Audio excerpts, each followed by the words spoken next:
Chaque année, le 1er janvier, des milliers de familles d'immigrés célèbrent un anniversaire imposé. Aujourd'hui, un collectif veut que cette date devienne une journée nationale de reconnaissance pour ces travailleurs de l'après-guerre qui ont reconstruit la France. L'objectif, en fait, c'est d'instaurer une journée pour rendre hommage en fait, et visibiliser les récits des travailleurs immigrés qui sont arrivés pour la plupart d'Afrique, d'Asie, d'Europe du Sud, pour certains après la Seconde Guerre mondiale, et aussi de leur permettre de faire valoir leurs droits, parce que certains vivent dans des conditions assez précaires et isolées aujourd'hui. Le 3 décembre 2025, une tribune publiée dans Le Monde porte cette revendication. Mais pourquoi le 1er janvier ? 1er janvier, en fait, parce qu'il y en a beaucoup qui venaient de régions où il n'y avait pas d'état civil, et donc leur date de naissance a été établie d'office au 1er janvier.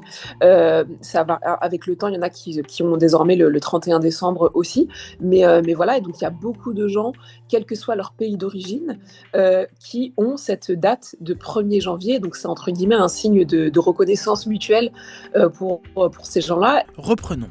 Ces travailleurs ne sont pas venus par hasard. La France, d'après-guerre, avait besoin de bras pour se relever, construire, extraire, produire, et c'est eux qui l'ont fait. C'était pendant les 30 Glorieuses, cette période de forte croissance économique entre 1945 et 1975. Pourtant, dans les livres d'histoire, on ne parle presque jamais de ce qu'ils ont apporté. C'est vrai que c'est vraiment très froid, le traitement en fait de cette partie de l'histoire, en tout cas telle qu'on la voit dans les livres d'histoire classiques. On parle pas de leurs histoires. Enfin, moi, je sais que j'ai interviewé des Chibani qui m'ont parlé de leur histoire d'amour, par exemple, qui m'ont parlé aussi de la relation qu'ils avaient parfois difficile avec leurs enfants qui étaient restés au pays.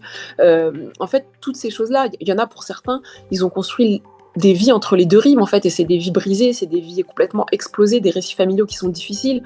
Et en fait, il s'agit pas non plus, entre guillemets, d'héroïser ces personnes-là. Ça reste des êtres humains, avec beaucoup d'entre eux qui ont commis des fautes, qui parfois ont été extrêmement présents pour leur famille, parfois qui ne l'ont pas du tout été.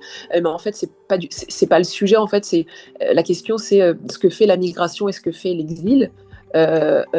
À ces personnes-là, et c'est quelque chose, oui, encore une fois, dont on parle pas assez, je pense. Ces travailleurs à la retraite ont longtemps été ignorés par les institutions. Il a fallu attendre 2019 pour que les Chibani retraités puissent être soignés en France où qu'ils vivent. Tout comme il a fallu attendre 2023 pour que les tirailleurs sénégalais qui ont combattu pour la France puissent rentrer dans leur pays d'origine sans perdre certaines allocations. Mais cette journée ne parle pas seulement du passé. Elle parle aussi de leurs enfants, de leurs petits-enfants, de ceux qui sont nés ici mais dont l'histoire familiale n'est presque jamais racontée.